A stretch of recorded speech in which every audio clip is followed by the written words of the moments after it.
Hey, welcome to my balcony. Come sit with me for a minute. You see this little guy? That's Barnett Star. Yeah, he's doing that basically all the time. And there's a very good reason for it. But before we get to that, let me show you how this whole thing even started. Sea of stars, sea of stars, sea of stars, sea of stars. I'm Chris. I'm a 47-year-old artist from Germany with a special curiosity for our universe. A few years ago, my central nervous system watched way too many zombie content and thought, that looks like fun. So it started munching on my brain.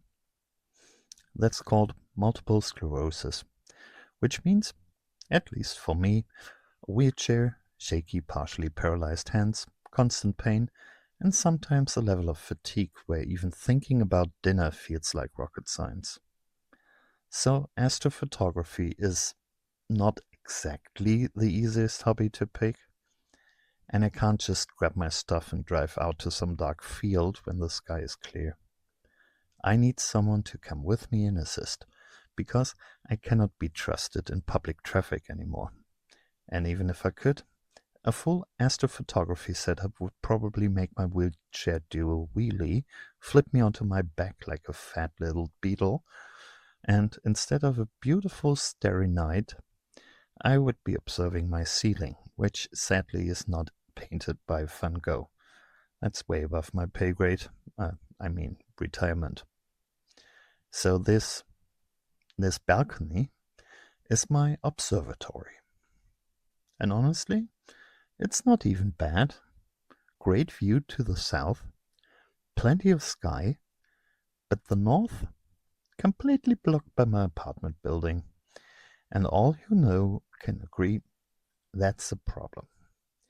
Because if you want to take long exposure images of the night sky, you need to align your camera with the Earth's rotational axis. Usually, people just point at the northern celestial pole near Polaris, the North Star, and done. But I can't see Polaris. So my method involves a compass, an angle measuring ruler, and a balcony with its own stubborn magnetic field. And, you know, magnets do funny things to compasses, which means polar alignment for me is less science and more confident guessing. Now, somewhere in the middle of all of this chaos, there was a goal.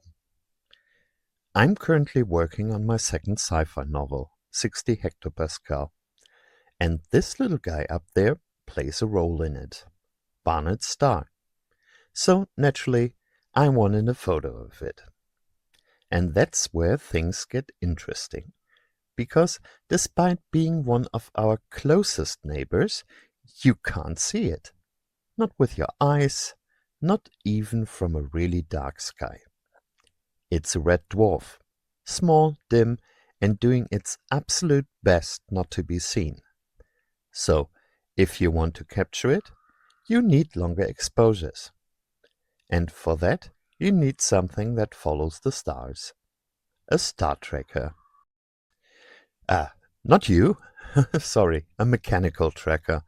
And instead of buying a professional one, I designed and built a questionable tracker. Out of wood, metal parts, a belt-driven gear reduction, and a second belt, and a deeply questionable level of confidence. The idea is simple. The Earth rotates every 23 hours, 56 minutes, and 4 seconds. And if your camera rotates at the same speed in the opposite direction, the stars stop moving. At least in theory.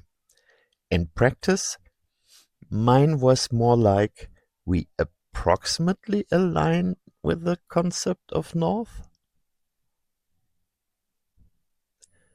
But somehow it worked. Just enough.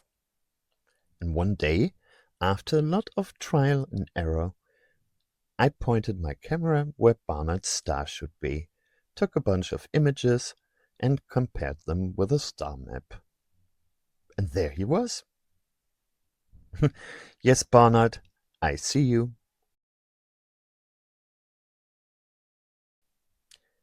Now, before we can talk about why he is acting like this, we should talk about his name. Barnard's star is named after Edward Emerson Barnard. He was an American astronomer born in 1857 and honestly a bit of a legend. He started as a self-taught observer, worked his way up, and became one of the best observational astronomers of his time. He discovered this star in 1916, and here's the fun part. He was extremely good at noticing things that move. Comets, dark nebulae, tiny shifts in the sky. So, of course, the star with the fastest proper motion ended up being named after him. And we get to that. Now, distance-wise, Barnard's star is about 6 light years away. That makes him the second next neighbor after Alpha Centauri. And yes, those 3 over there still insists on being counted individually. But here's the interesting part. Barnard's star is actually moving towards us. Not in a dramatic, movie-like way, but over time it will become our closest stellar neighbor. Even closer than Alpha Centauri, and they're not happy about that. Now, let's talk about what makes him like this. Yeah, this. Barnard's star has the fastest proper motion of any known star, which means across the sky he is moving faster than any other star we know, about 10 arcseconds per year. And I know that sounds tiny, well, at least for those who know what an arcsecond is. But for a star, that's insane.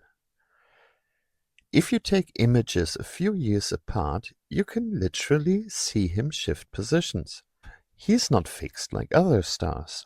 He's drifting or sprinting, like that one drunk uncle after Christmas dinner who suddenly remembers there's still a bar open. You know what I mean? Now, physically, Barnard's star is not very impressive.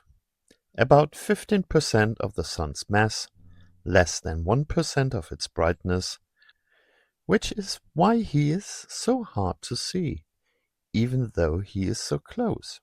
But here's the part I find really fascinating. Red dwarfs like this live basically forever. Our Sun will last around 10 billion years, plus or minus. Barnard, hundreds of billions, possibly even trillions. Long after stars like our Sun are gone, these little guys will still be around. Isn't that amazing? They're basically the slow-burning embers of the universe. But they come with a downside.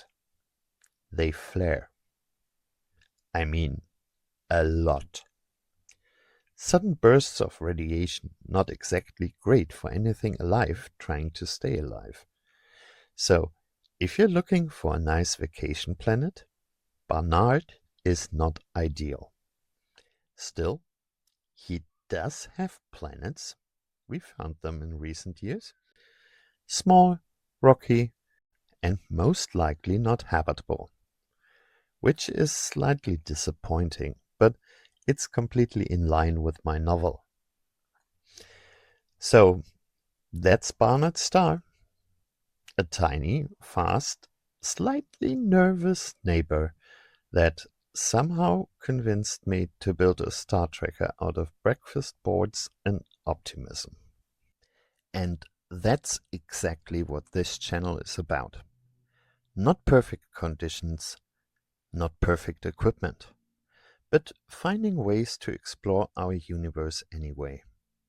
Because you don't need everything to be ideal to look up and wonder what's out there. You just need curiosity and maybe a slightly questionable plan. If you enjoyed this, feel free to subscribe, leave a comment, and come back, visit me on my balcony next time. There's a lot more out there, and we're just getting started. Thank you for being here, and I'll see you The in the sea sea of of stars. stars.